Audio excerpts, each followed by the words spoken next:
Welcome to Focus on Why. I'm Amy Rowlandson, your host. Join me to explore the compelling stories, profound insights, and captivating experiences shared by my guests from all over the world. Focusing on the importance of why, these relatable, uplifting, and inspiring conversations will empower, motivate, and guide you to create your own purposeful way of life. Have a purpose, have a plan, focus on why. Before we dive in, are you considering creating a podcast, or are you already hosting one, but it's not producing the results you desire? As a podcast strategist, I can help you launch or relaunch a purposeful and profitable podcast that will inspire, entertain, and educate a global audience. Book a call with me today. The link is in the show notes, and let's transform your podcast vision into reality. Today on Focus on Why, I am joined by Andy Follows. Andy, welcome. Thank you very much, Amy. It's an absolute pleasure to be here. Thank you for having me. Well, I'm really looking forward to the conversation because whenever we get together and talk about purpose, it makes for a great and interesting conversation. We never know where it's going to go. So let's kick off today's one with what is it you're focusing on at the moment? I started a business coming up for 8 years ago. And through it, I enable business owners, executives and senior managers to enable what I call fulfilling performance for themselves and for those that they lead and care about. So you call it fulfilling performance. What do other people call it? Well, I'd like to explain it to you, and I've got a little exercise if you bear with me, if you humour me for about a minute. Which I think is the best possible way I can explain what fulfilling performance is. And it's very much my why is to enable fulfilling performance. So we're on topic, don't worry. I'm going to ask you to imagine some people going about their jobs, and each has a percentage floating over their head. And that is the proportion of their available talent, intelligence, creativity, capability and resourcefulness that they are bringing to their activity. How many of them are at 100%? Your raised eyebrows were sufficient to tell me that you're on message with this. So at the same time, many people tell me that they're under pressure to deliver more each year from fewer resources, and they find that draining. And I think it's ironic that to deliver more, we need each individual to perform at a higher level. And for people to feel fulfilled, they need to be able to bring more of themselves to their roles. And I imagine if they were bringing, I'm going to ask you to imagine, if they were bringing closer to 100%, the impact, the positive impact on their performance, on their development, on their sense of fulfillment, and on their families, if after work they're not drained, but they're filled up and energized by what they've been doing to be great partners, parents, and human beings. So that vision that I've asked you to imagine with me, that is fulfilling performance. It's people performing at a high level, getting great results, growing every day, and being able to getting filled up by their work so that at the end of the day, they can be great partners, parents, and human beings. And so my why is about enabling that, helping other people to enable that for themselves and for those they lead and care about. Yeah, I love it. And it's so important. So remind me of the list you went through: the talent, creativity, resourcefulness. What else was there? Talent, intelligence, creativity, capability, and resourcefulness. And do you have all of those at a similar level in terms of what they contribute towards that 100%? When I first started thinking about this, it was quite a long time ago. And it's taken me years to feel really that I know what the moving parts are. And I started asking myself, well, why don't people, what's stopping people from experiencing that? And I imagined that group of people that I asked you to imagine. And I imagined what's stopping them being at 100%? What sort of challenges are they facing? What thoughts are going through their minds? What obstacles? What handbrakes are preventing them.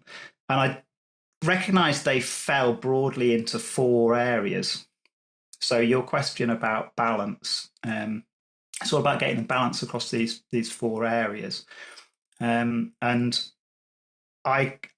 if you like, I can go into a little bit more detail. I don't want to swamp the audience with details, but you can always cut it out if it's too much. But I decided there were 4 fundamental factors that contribute to whether people experience fulfilling performance. And I gave them labels, and I called one of them, you'll be pleased to know, purpose. And there's clarity, and there's capability, and there is culture. Now, those labels all work really hard. They're just single words that mean different things to all of us. And so in order to make sure that when I'm talking to someone about it, we're on the same page, I devised some questions, 1 question for each one. Are you interested to know what they are? Shall I share them? So the purpose question is, how much does it mean to you what you're doing? And I sometimes follow that up with, to what extent is your heart in this? I was reading your newsletter this morning about your grandfather when he heard about the D-Day landings, the rumour of the D-Day landings, and he was trying to finish writing his play. And he said his heart wasn't in it. And so that resonated. So the purpose question is, how much does it mean to you what you're doing? Is your heart, to what extent is your heart in this? The clarity question is, how clear are you about what you're supposed to be doing and how you are doing against those expectations? The culture question is, and I'm going a little bit quickly because I don't want to get too bogged down. Culture question is, how is the behavior of the people around you supporting you to perform at a high level? And the capability question is you'll recognize this now. So the capability question is, how well equipped are you in terms of knowledge, skills, experience, mindset, and resources to perform at a high level? So the capability one is huge. It's a massive catch-all of knowledge, skills, experience, mindset, and resources. And the intention of having this model, this structure, is that everything fits under it. It's supposed to be a huge umbrella that everything fits under, but it helps us to include everything in our thoughts, and it helps us to broadly categorize things so that when we're looking at an individual or we're looking at ourselves, we're looking at a situation, we can ask ourselves these questions and work out, okay, what's probably the biggest handbrake here? What's holding this individual back the most, or this team back at the most right now? And that will change potentially, even throughout a day, but certainly on a daily basis or weekly basis by individual. It could be completely different things. It could be, they've had a row with their partner before they left the house, or they're not quite sure how well they're doing at this task. And instead of getting on with it, they start to question themselves, and they slow down, and they start to try and self-evaluate because they're not getting feedback. There's all sorts of things it could be, but this just helps us do a bit of a triage on the situation and work out where to address our focus first of all to help this person experience fulfilling performance. That was a long answer to your question. I hope that was okay. I love it. Honestly, it's speaking to every cell of my body, because obviously, we're talking about purpose and the other elements that come together in this jigsaw that equals engagement and fulfillment. And as Gallup said in their report last year, in their State of the Global Workplace report 2023, this low engagement, they said, was enough to make the difference between success and a failure for humanity. So it's not an insignificant subject, Andy. No, and when sorry, go on, Amy. Yeah, and well, it's just that how it's exacting a high cost on business. Absolutely, the reduced productivity is huge. It's not just that, though. As you said, it is the ripples that then go into other areas of life. And again, if you're not engaged or fulfilled in your work, then all the other dependencies that come with that on collaboration, on community, on business, it all comes from there. It all stems from what's happening during the day. So it's just so important. So yes, my hat is tipped to your work. Okay, well, thank you for sharing my enthusiasm for this. When the penny dropped for me that this was a reality, that there were people who were not able to bring everything or as much as they could, and were therefore going home unhappy. So the results weren't as good as they could have been, because I was running a business. So I knew this was when I was in a corporate role. I was a very results-oriented organization. I worked for BMW for 18 years, and it's very results-oriented. So I knew about that. So the thought that people weren't performing as well as they could, and they were also leaving less fulfilled. They weren't getting fulfilled from what they were doing, and then they maybe weren't as happy at home as a result. I just thought, this could keep me going for the rest of my days trying to fix this. And what a wonderful problem, because the solution and the problem they're all combined. It's, if we can get people to bring more, they'll be more fulfilled and we'll get better results. So I like to think a CFO would they might look across that room full of people with their percentages and think, oh, this is a terrible waste of resources, a waste of money. And the HR department, the people officer, might look and think, oh, this is a tragic sort of waste of human potential. And an enlightened leader might look and think, well, we've got an opportunity here, because we can make these people feel more fulfilled and get better results for the business in doing so. So I thought that'll keep me going for the rest of my days, to be honest, trying to sort this out.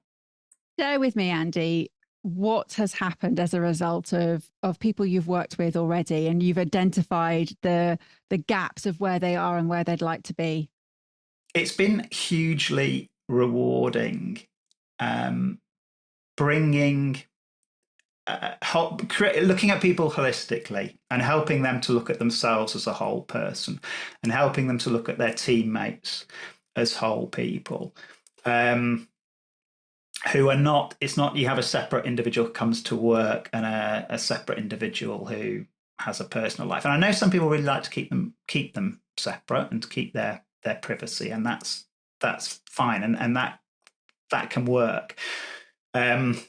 However, when people stop being employees and start being teammates and fellow human beings in a team, their ability to really work closely together and deliver results in a way that suits them is just incredibly rewarding to witness. So I have seen teams, the penny drop for them as well, and for them to become, it takes a little bit of time sometimes, but for them to really come together and be able to hold each other accountable would be one side effect that you get. So when people care about, it helps people to care about each other.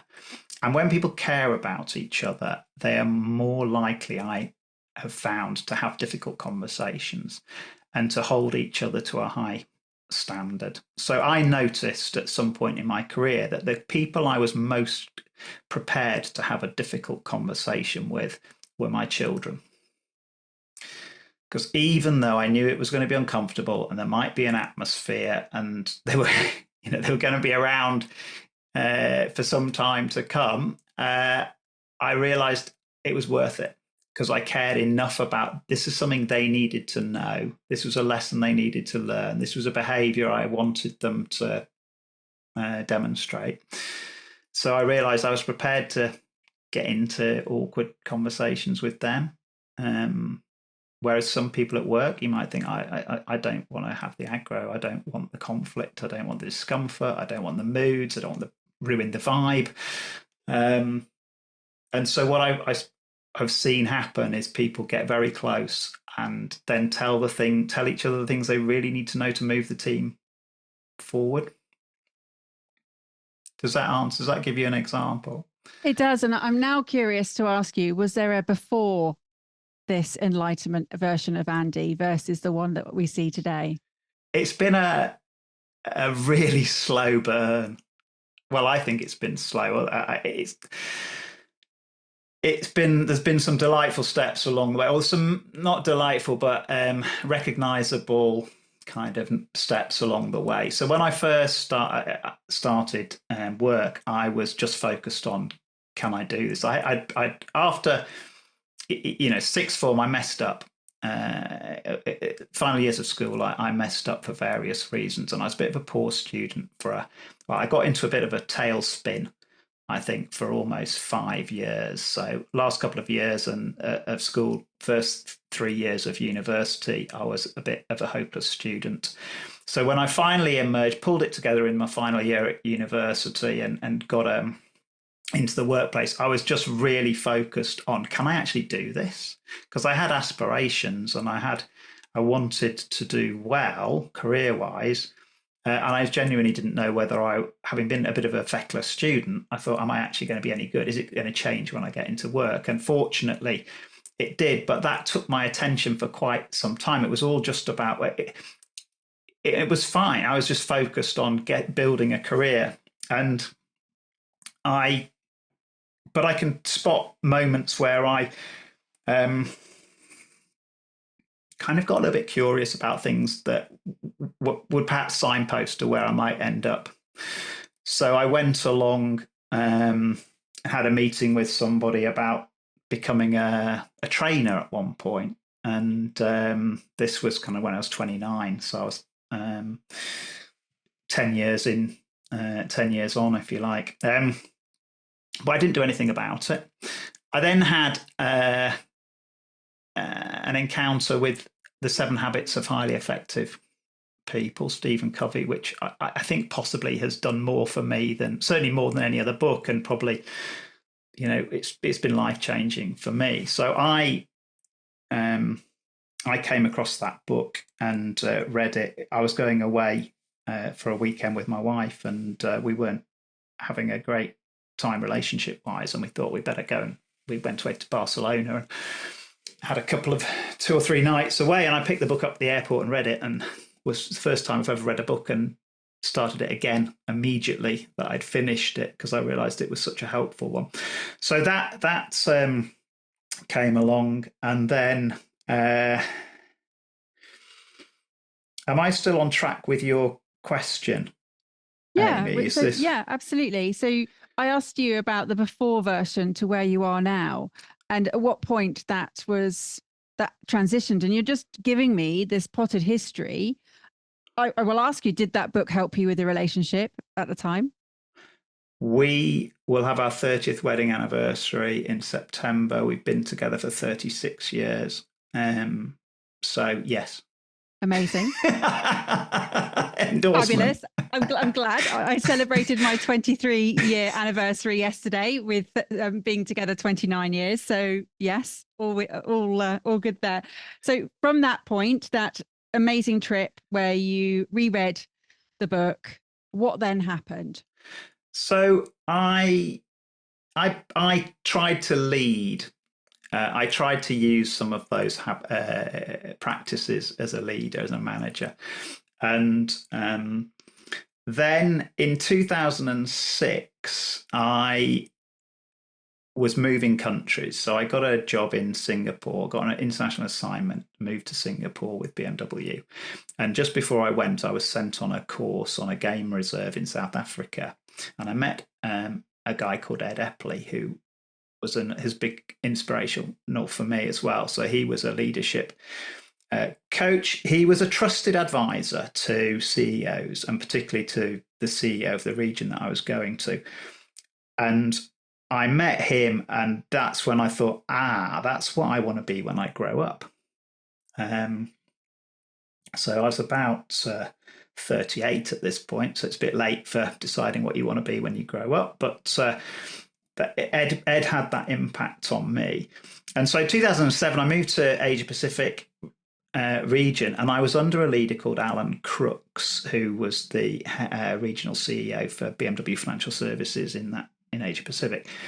And he is the leader that is most devoted to developing people that I've ever met. And he encouraged me over the next 8 years that I was in his region just to be more of myself, bring more of myself to my job. And I found that the more I was encouraged and allowed to bring myself unfiltered to the role, the more there was less wasted energy trying to keep a lid on bits of me, and there was the impact I could have was greater. And it was, I wouldn't say it was effortless, but it was easier than trying to, when you're not watching your P's and Q's and thinking I've got to keep that part of me at home. I could bring lots of different, rather sometimes bit crazy facets of myself to the job and be encouraged. So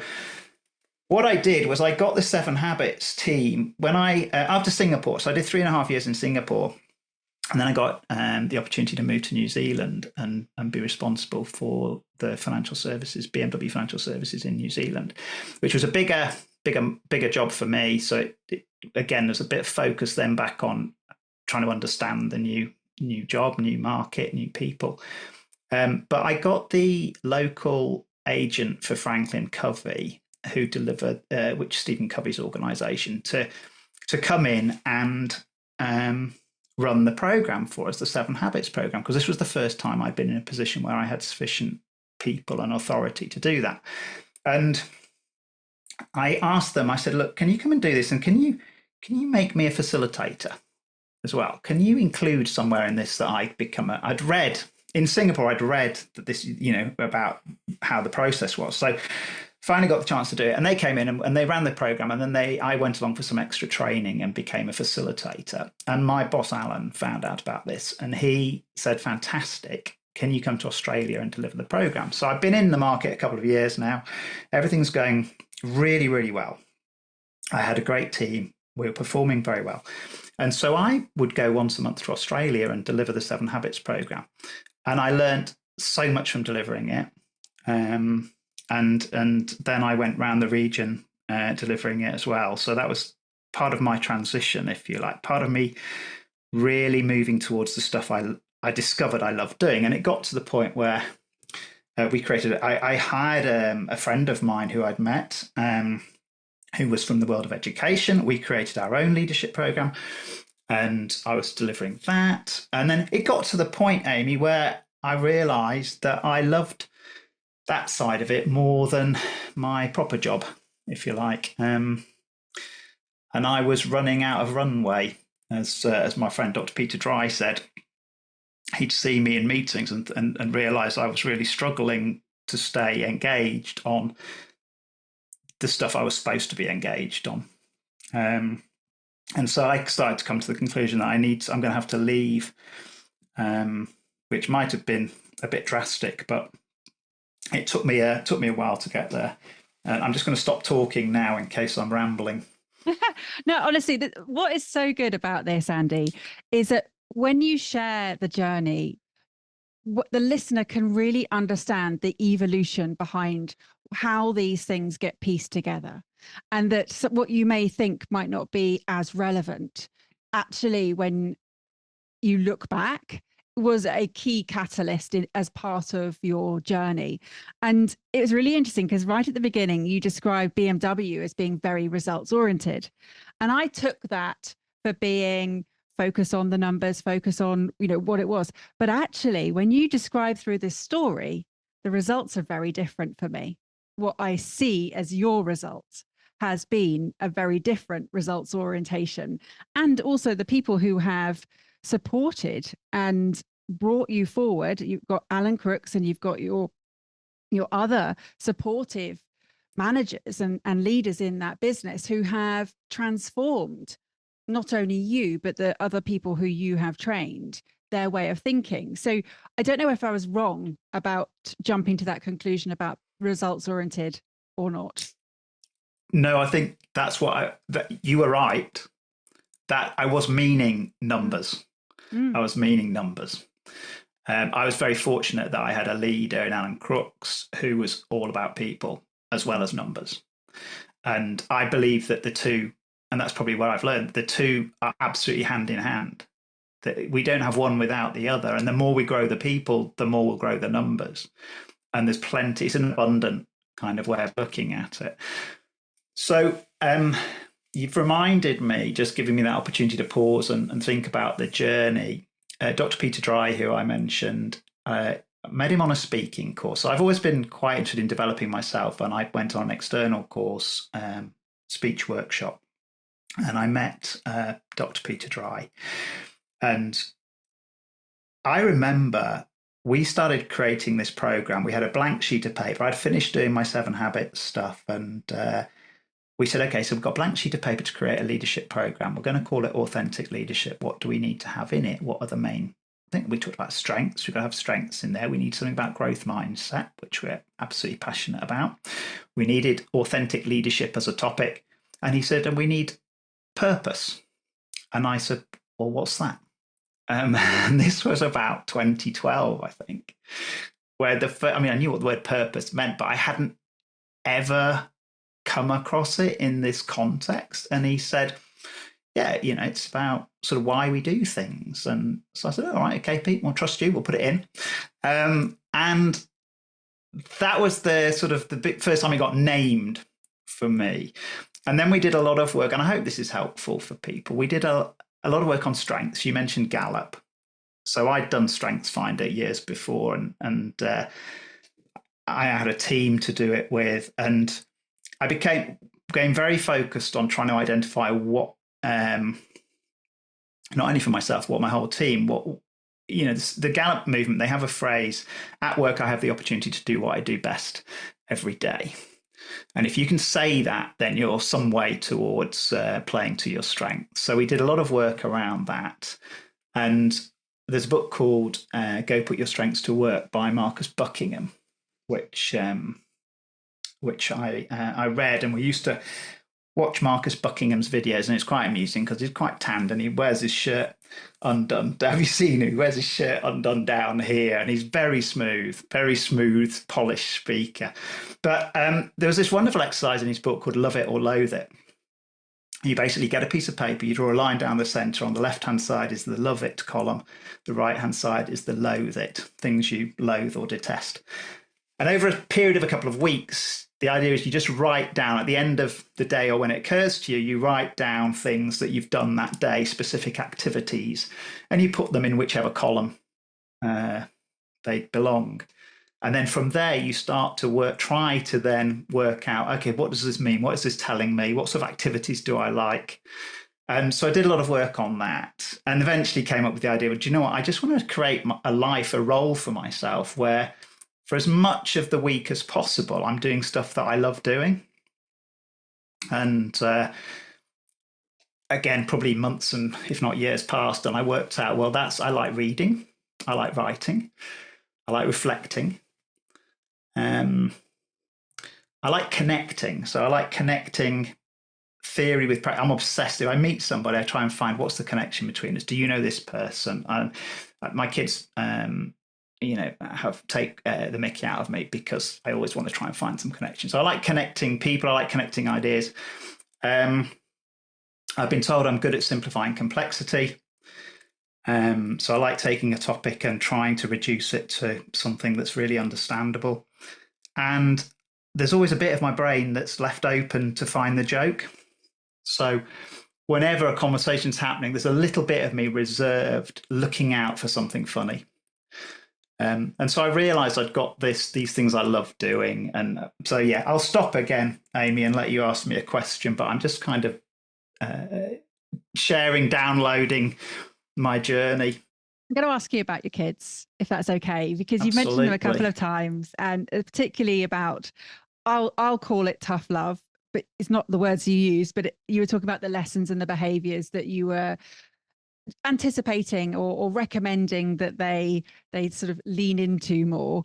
And then here you're just talking about how they are amused by your pursuit for connection within people. What is it that they would say you do? And if they were talking to other people, how would they describe your work? By now, I like to think they would say, he's just heavily into this thing called fulfilling performance. It's all about helping people perform at a higher level, but also experience fulfillment from doing so, because they've been living with a nutter in the house for quite some time now. They know I'm in my office. They know how much time I spend on this topic. I've got a mug that they bought me, which is some. I don't know if you've seen Book of Mormon. It might not be to everyone's taste, actually. But it's about, there's a guy knocking on doors, and this little cartoon they've got says, hello, can I interest you in a conversation about growth mindset? Because they just know that I am very passionate about these topics. So I think that's what. How old are they, Andy? They are now 27 and 24, so grown-up kids. They're not living at home anymore. But do they recognise the shift in the difference of what you've seen in your own world and the benefits? Do they just think that's the norm? No, I don't think so. I think they recognise that I've been on a journey, a very intentional journey with a lot of reflection, and I've taken some calculated risks, and I am doing something that I'm passionate about. So yeah, I think they've watched that happen. Has that influenced their own decisions? I think, well, my daughter's an actor, so she's wanted to be an actor since she was a very young girl, and we've certainly allowed, if that's the right word, as parents, we've encouraged her to do what you're passionate about. And my son's just left university. He graduated last year, and he's taken himself off to Whistler got a 2-year visa, and he's snowboarding for a couple of years while he decides what he wants to do next. So I think they're not feeling under pressure to follow, to become any particular, to do any particular role. And from my perspective as a parent, and mine are slightly younger, mine are 19 and 21, but the work I do, and I know they tease me for having a podcast, and sometimes I'm quite visible. So a lot of their friends follow me on social media, and they do tease me. But I also know secretly that they're really proud, and that they have been influenced by the work that I'm doing in for their decisions. They are absolutely a very different people from where they would be had I not explored and made the decisions that I have also later in life. And absolutely, what was this thing called purpose that somebody mentioned, a few years ago? Wow. Obviously here I am, over 400 episodes talking about it. There is so much more to explore, and the world is still work in progress, shall we say, in terms of fulfillment and engagement.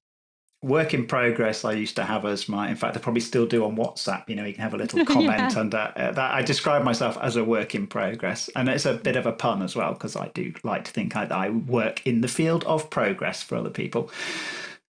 So what do you want to know what else happened? I'm conscious of time, but then I left BMW, I joined Tesla for 2 years, came back to the UK. And then when the stars aligned and I felt it was the right time, I left Tesla. I retired from corporate life is one way I've recently reframed it. So at the age of 48, retired from corporate life and started focusing on filling my weeks with stuff I really wanted to do. And I didn't have the phrase fulfilling performance then. That came later. But I did do some work in Bangkok for BMW Financial Services in Bangkok. After I'd left, I went back, and I realised at one point, so the makings of the fulfilling performance framework started when I was doing some work with the team there. But also the CEO there bought me a book called Leading from Purpose by Nick Craig. And I read that and enjoyed that. It was all different people's stories about how they have purpose, how they lead from purpose, how they found their purpose, and or chose their purpose. And so I read that, and then I filled in a questionnaire in the book. I think there was a link, an email survey, and I did that and thought nothing about it. And then during COVID, I got contacted by them and invited on a webinar. So I went on this webinar, and then they had some breakout rooms, and I found myself in a one-to-one with Nick Craig, the author, which I felt very excited and privileged about. Had a lovely chat with him, and then sort of November 2020, I got invited on a course, Purpose to Impact course, which was a week-long virtual international program. And through that, we did work on our purpose together, and that was really interesting and helpful. So yeah, there's been different. It's been a long game, but there have been different influences and developments in it as we've gone. Yeah. And you said you retired from working in corporate. Well, the way you've described it today is that, yes, you have retired from working in a corporate, and now you work with those in corporates and working with corporates from the outside in, helping those to work from their inside out, shall we say. So it's, I think, as you said, it's work in progress. And your experience over all of this history that you've just shared, this journey, is really reassuring for people to understand. And my WhatsApp thing is, it's never too late to be who you might have been, right? So I am a great believer in these midlife beginnings, in starting with where you have been as your starting point, knowing that it's not the beginning. You know, yes, it is a beginning, but it's not the beginning, that you bring everything that you've learned and had experience of from there to launch you from. And yeah, I mean, what a great journey to combine people with profit, with purpose, and all for the better, for the planet too. Yeah, I like to think so. I just have to live a long time, Amy. That's the what I've concluded, because it takes me a while. These things take a while, and there's so much I want to do. I just think and I haven't got it all figured out yet. So I'm just going to have to keep on going. I've got no desire to retire, fortunately. I didn't want to. I wanted to create a job where I wouldn't want to retire. I don't have real hobbies that take me away from this, if you like. So yeah, that's the plan. Well, I'm with you on that. This is definitely a life's work. And yes, it is also work in progress. How would people who have heard what you have had to say today, and thank you so much for sharing so many things, there's going to be a lot to be reflecting on. What is it that they could do to reach out to you, Andy? Where would they go? Well, first of all, please feel really encouraged to reach out to me. I absolutely love this and helping people.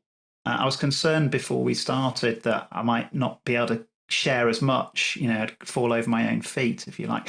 So reach out. Andy Follows on LinkedIn.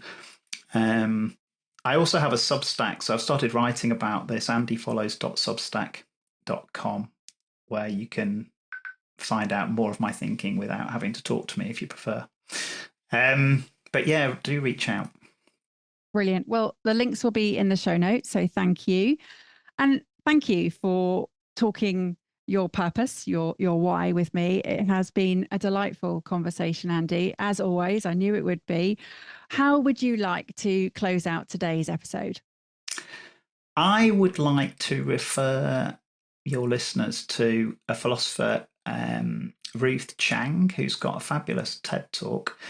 And she says, reflect on what you could put your agency behind, on what you could be for, and through hard choices, become that person. And the reason I love that is that, and I think you've said this before, Amy, that we don't necessarily discover our purpose as sort of choose it. And this is very much about getting behind it, what you could be for. I love that phrase. What could you be for? And then make some hard choices and become that person. I think it is hard. It does take reflection. Only you can do that work. People like you, Amy, help people, and I'm happy to help people. But it's you do that professionally. So yeah, I think that's what I'd like to leave people with. What value have you gained from tuning into Focus on Why today? What are your reflections with actions? I'd love to hear your thoughts. Please leave a review on Apple Podcasts or via LinkedIn and share how Focus on Why has made a difference to you. Your feedback not only will inspire others, but will help them to discover how Focus on Why has created powerful ripple effects. Let's continue the conversation. Connect with me on LinkedIn, Instagram, Facebook or X, join the Focus on Why Facebook group and sign up for my weekly newsletter, Friday Focus, to keep in touch. All the links are in the show notes. Have a purpose, have a plan, focus on why.